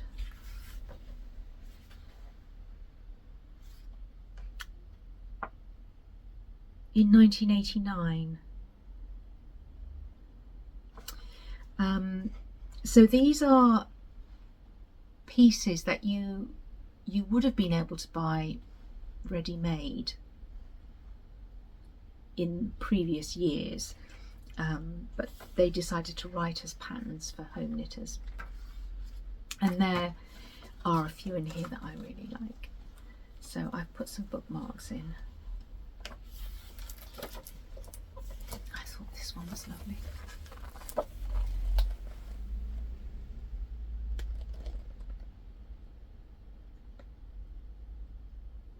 I'm showing the chart because it's of no benefit to anyone at all, but actually you can see how I sometimes say that I do find colour work, ferrule knitting, this is intarsia work in knitting, so it's gone very dark, very similar to cross stitch. You just follow a chart. That's why I find it similar. I bookmarked this one because I really love that waistcoat. I don't know how clearly you can see that, but that is beautiful flowers on there. And I actually remember that. And I toyed with the idea of knitting that for Steve. It's based on, highly influenced by the Bayeux Tapestry, I think. And I do remember contemplating knitting that for him. Must have been love. I didn't, but it was. That's the front of that waistcoat. I might do that. Partly because I make a lot of sleeveless tops. And like the ranunculus that I really like, which is like a little short sleeve top. I find them very wearable, but also partly because there's not so much knitting in it. This is, if I've managed to put in those photographs, you'll see this is really quite long, whereas a waistcoat is cropped and it has these huge arms on it, which a waistcoat doesn't have, and it has shaping. So I think that would be right. I might do it. But anyway, that I picked up in a charity shop. It was £3.50. Very pleased to have it. Right. Is that everything that I've bought? I think it is. Looking around. Finishes. I finished, I'm calling it Just a Nibble. I'm really sorry if that isn't actually what it's called, but I finished him. There he is. This is Thistle Heart Creations. She has a shop on Etsy. This was a pattern which has a border, but I didn't do the border. I wasn't interested in the border. And I spoke last time about wanting to turn him into a strawberry, and then Kirsty contacted me, and Kirsty is Crafting Kirsty, I think, on Instagram, and she has a Flosstube channel here as well. And she said to me, why don't you make it into an apple? And sent me a picture of an apple, a fabric apple. And I just sort of thought, oh, why didn't I think of that? It's so, I don't like to say obvious, but yeah, sometimes the obvious just doesn't appear obvious at all, does it? But the minute she said it, I thought, yes, I could make it into an apple. So I don't know how I'm going to do that. I will play around. I don't know whether I will make the whole, because I've got this strip of fabric, so I could make the whole apple out of this, and that might require stitching a couple of leaves or something on the back. I don't know, something. Or whether I will piece it with some appropriate quilting cotton, or yeah, I don't know how I'm going to do it, but yes, I do think a round apple is the way to go. And that is my only finish.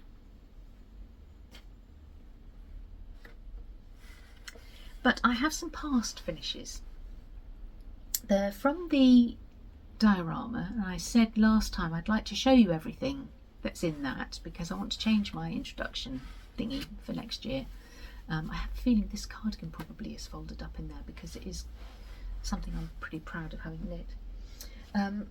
And I thought these were very appropriate to share, because these are kits from Jane Greenough, and you will have seen in the clip that I put in that Sylvia very kindly gifted me her book. So these were bought for me as gifts by Penelope, either for birthday or Christmas, not that long ago, just a few years ago. This is the first one that she bought me, and this is a faux ivory clamshell. You get all the pieces in the kit, including the ribbon. I haven't opened this for a long time actually. This is in the cabinet over there. And then inside, oh, I've even dated it and put my initials on it. So it's a needle book, and you could do, see, I have done some embroidery. I did that. I don't know whether that, I don't know if that was part of the kit or not. Anyway, a couple of needles in there. The year that I made it, which would have been 2023, and then on the other side I just did my initials freehand with some French knot full stops. So I remember really enjoying putting that together and thinking that it was just the most beautiful object. So that was a kit, and all of these other things that I'm going to show you were another kit, all of them in the same kit. So I made this little, and it came with the scissors, tiny weeny little super sharp scissors in an old cotton reel. More of that later. And a little bit of banding that you stitched on and sewed on to make the thread. Oh, excuse me, that's my tummy rumbling. And a scissor fob. Actually, there was enough in the kit, enough fabric to make two of these. So I actually did make two of these, one after the other. And one of them is hanging as a keyring. There's a load of cupboards in the hallway that have lockable doors, and so one of them hangs out there. And I made the cord. It's the first time I'd ever made cording. So that was that part of the kit. And then the other part of the kit was this drum with a faux ivory top and bottom that you stitched your banding onto. Now, well, you're going to be able to see my stitching, if at all. And filled it with rice, actually. I seem to remember it was filled with rice.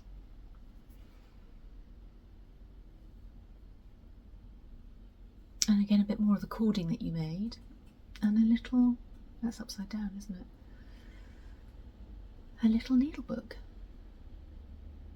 And this was stitched over one, isn't it? Yeah, that's stitched over one. And I put my initials on and dated it. Did this the following year. Actually, I remember now, I think I worked on this in that time when I'd had the, I'd been told I got breast cancer, but before other major things kicked off.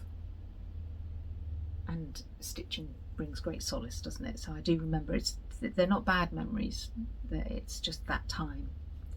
And that opens up, and there are a couple of needles in there. Actually still with the thread in, so I must have used that needle to stitch them. With a little button. I'm sure the button must have come with the kit, because it was a kit and everything was included. And I've done a little, well, I know how to do those anyway, but that would probably tells you how to do that in the kit. So they are upside down. Yeah, it's got a nice bit of detail on the spine there as well. Stitching. It's a lovely little set. It looks lovely on this. I bought this to display them on,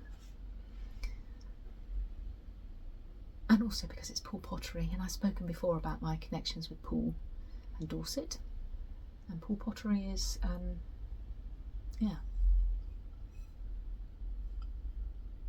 It's a really beautiful piece, and it's red. And all of those sit on there quite happily. Sorry, my tummy's rumbling. I've been talking too long. I probably need food. Along with some Stacey Nash waxers. I've got a rabbit and a carrot. There. I'll go back in the cupboard now I've talked about that. So that ties in with being given Jane's book as well. So I shall look forward to reading that. I haven't started it yet, but I obviously will do. So I've talked about that. Giveaway. I'm going to do another giveaway, or two in fact giveaways. I had to think about what I could give, and I came up with a pattern. So I have this drawn thread pattern. I should have got it out, shouldn't I? Because well, I've shown it to you before. I've stitched it. It was a kit. So in the kit also were the threads, and those are the leftover threads which I will post out with it. I doubt there's enough there. There might be enough there of some of them actually, because this was because it was a kit. I think it was on 32 count. If you did it on a higher count, there might be enough threads, but those threads will come with it. And so it's the drawn thread pumpkin piece that I've stitched in the past.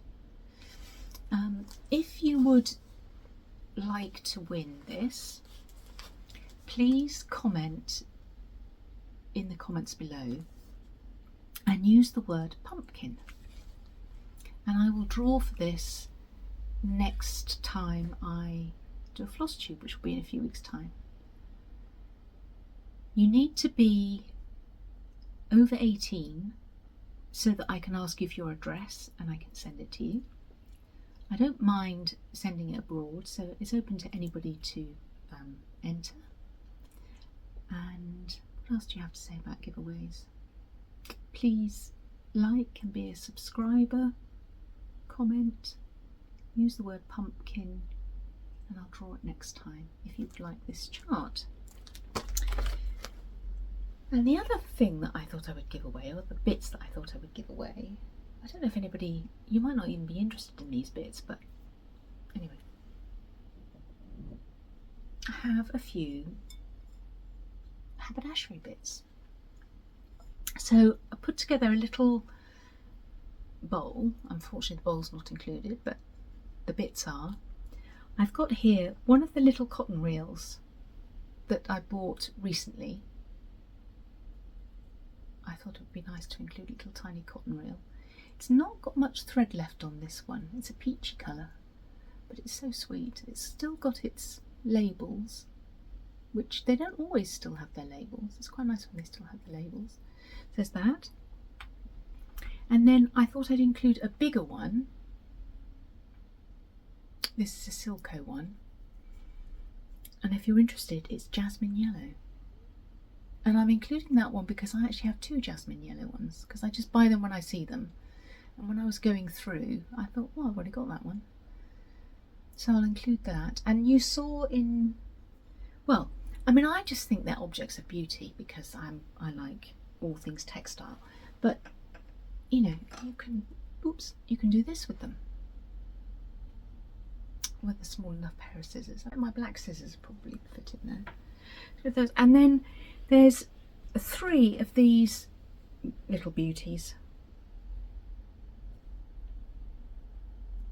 3 because I always think you need odd numbers in a display. So I've put 3 in there. One of them is a fine dark one, and the other 2 are, well, they're different. They are different, but wouldn't they be nice in a red display? So those 5 little bits, if you're interested, and I understand completely, you might think, what a load of rubbish, Sarah. If you're interested in those, you can use the word thread in your comment, and I will pick a winner for those when I come back next time. So that's thread, if you were interested in the thread, little bits and pieces, and pumpkin, if you're interested in the chart with a few silk threads. Okay. Christmas stitching plans. Right, this is a long episode. I hope you're still with me. Anyway, Christmas stitching plans. So I have a knitting plan, and this will be my Christmas knitting project.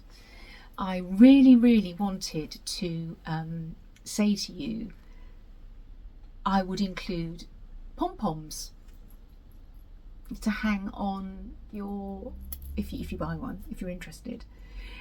Making that pom-pom was it took me ages. It's a ridiculous tiny little thing. It's commercially unviable, Sarah, to make pom-poms.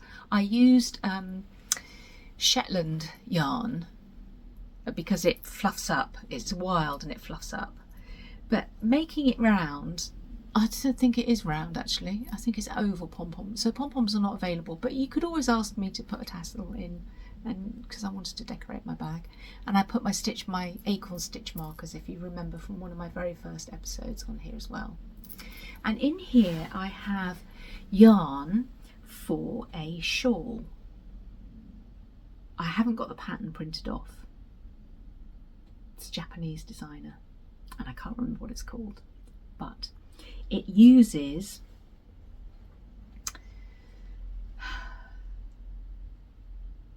Newtondon yarn. This is super soft, unspun yarn.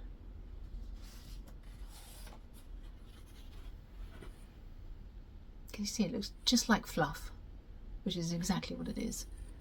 It's really easy to break it, and it's very soft, and I've had this for such a long time. I would have bought this possibly, you know, when we could still buy from Europe quite easily, because this is a European spinnery. Well, not a spinnery because it's not spun, but you know what I mean. I've never used it before. I have used Plotolupi, which is unspun Icelandic yarn, but I've never used this before. And I had this cake, and it's time it got used up. The pattern that I've chosen uses it held double, that I only have this one plate of it. So I did a tension experiment, and I worked out that if I hold it with a strand of mohair, I can get gauge. So I am going to hold it with drops Kid Silk. I think it's called Moonshine, this colour. It's really nice. This is from a previous project and is a slightly different dye lot. I bought two to use with this. Look how fair it is. It actually, when I did the tension thing, part of me didn't want to add another yarn to it because it is so pure and natural. You can almost feel, yeah. But it actually looked really nice, and it gives it strength, because it's not a problem that it breaks. I've knit with unspun yarn before, and it doesn't bother me. It's easy to piece back together again. But this will give it a bit of strength. It also means I get gauge for the pattern that I want to do. And I don't want it to have too much of a striped effect. And I think this will tone it down. It will tone down that shift. So this is going to be something that I will work on over Christmas. I'm going to get the pattern printed out, and I've got the needles in here. Put the needles in that I did the tension square on. I don't even know what size they are because it's worn off. I think they might have been 5s. So that's sort of ready to go apart from the pattern. and that will be something that I will really enjoy working on over Christmas in my new Christmas Mary bag. Stitching plans. Well, how much of this will I get done? I've got a pile here. These are the Christmas project bags that I have and things that I've picked out. So I'll try not to labour over it too long. I think I've already gone on long enough. I have my Stitchery driving home for Christmas piece. That's got to be a start, hasn't it? I pulled out, excuse me, this one from Pinebury Lane. Is it called Gathering the Greens? No, it's not, Sarah. It's called A Sprig of Holly. Like that. And another Pinebury Lane one that I really like is this one. Merry Christmas Hanger. I'm reading that backwards in the camera. Really like that one. I pulled out this one from Brenda Gervais.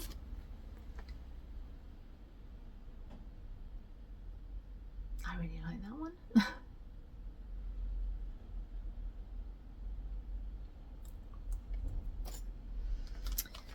I don't think this is going to be started, but I pulled out that one. Skating Santa Stocking. This is Kathy Barrack, isn't it? Oh no, it's Carriage House Samplings, sorry.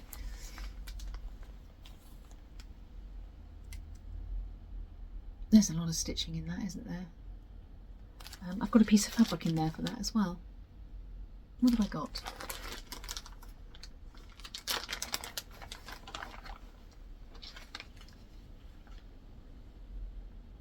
.40 count Newcastle light mocha.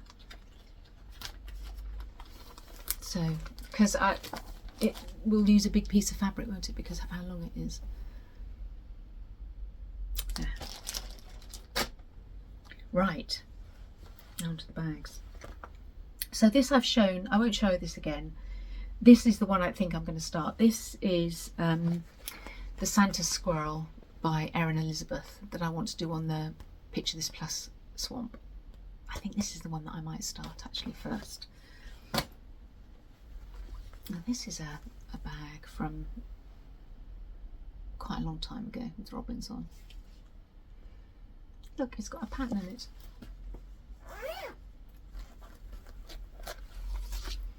I've had this pattern for a long time.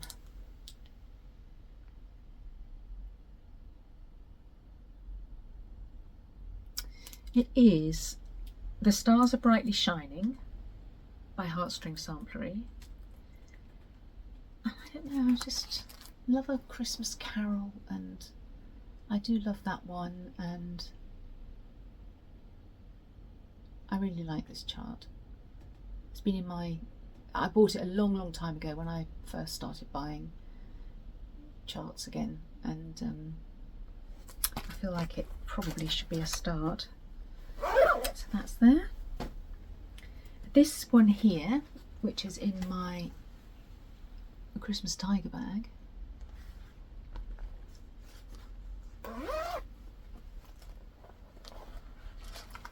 I think, I'm pretty certain I've got all the threads for it. Oh, they're in the back. You have, Sarah. This is hands-on design. Do they call these Block Party? I've never made one of these before. It comes with a piece of the wool that forms that bit at the top. And I have got all the threads for it. And I've got the fabric for it too. A very stiff piece of a 32 count Permin Amber. I think that's called for. I think that is the called for, because of course in order for it to fit, yeah, and never been opened. Oh my goodness, I can't open it. I'm too weak. I can't open that. Can you see? I've got the pins. Probably see it better on the pan. There. So, yeah, looking at this now, I'm thinking, I should really do that one, didn't I? Everything there, ready to go. Just the time. For some reason, this has always been in a Christmas bag, and I'm not really quite sure why.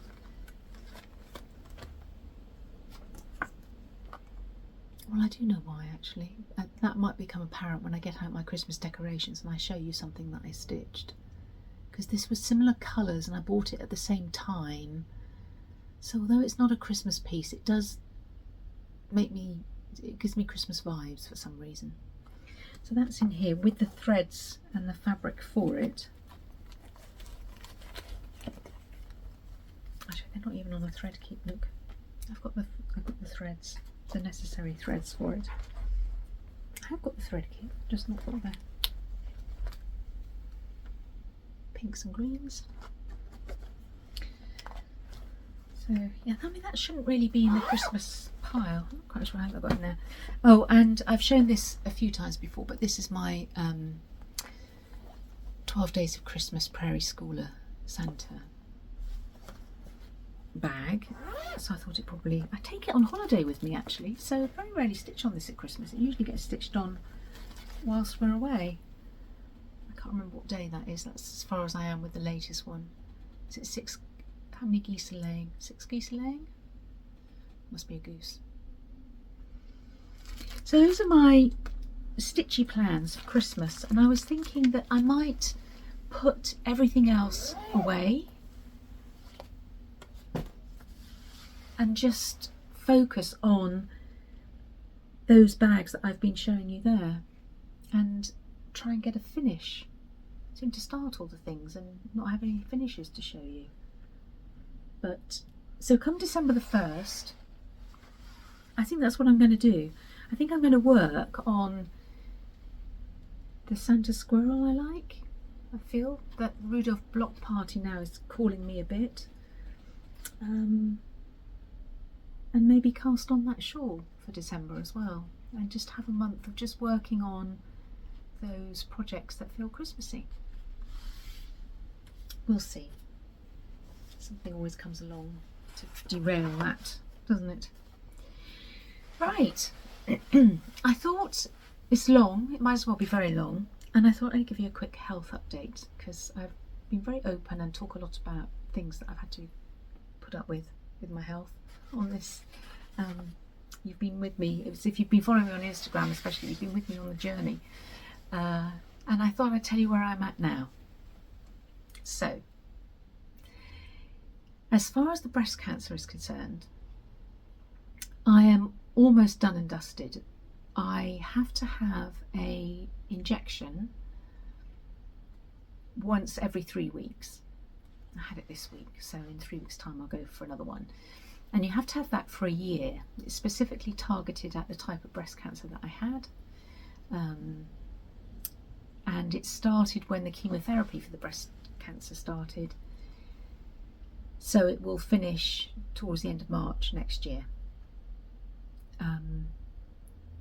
When we saw my oncologist, they can't tell you that it's gone. It's a shame, really, isn't it? That idea of it's gone, you're cured. They can't say it's gone. They can only say that they removed it all and that I've had all the treatment. It's a very, very strange. I found it very hard to accept that I had it in the first place. And now I find it hard to accept that it's gone. There's part of me that thinks it must be hiding there somewhere, despite all the treatment that I've had. It's weird. I've spoken to somebody else who says this is the way it is. That is it. You know. Anyway, there's no ringing of a bell to say yippee, I've defeated it and it's gone. There's just the type of breast cancer that I had is not as common as some. And one thing that I do know is that if it hasn't come back within 5 years, it won't come back. That's what they did say. So I take that as gospel, because they don't say anything unless, you know. So that's where I am with that. With my fungal infection, I have to keep taking the antifungal medication for a year. I was so upset when the nurse that I talked to told me, Sarah, they want you to take it for a year, because it really doesn't have very good, the side effects are not great. I mean, I can't feel my feet, it makes me a bit unstable. It really affects my vision when I take it. I can't see properly. There are all sorts of things to not like about it. It's messed up with my liver function. And anyway, as a very close friend of mine said to me, Sarah, it's nothing compared to what you've been with. You can do it for a year. Yes, I can do it for a year. So I'm still on that medication. And as far as the acute myeloid leukemia goes,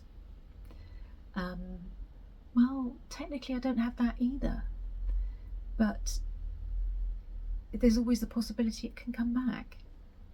So I have bone marrow biopsies every 3 months, which are not much fun, but you know, it hasn't come back, I suppose, when you do the biopsy. I had one recently-ish. It takes quite a long time to get the results, but I haven't heard anything, so the initial glance through the microscope must have been okay.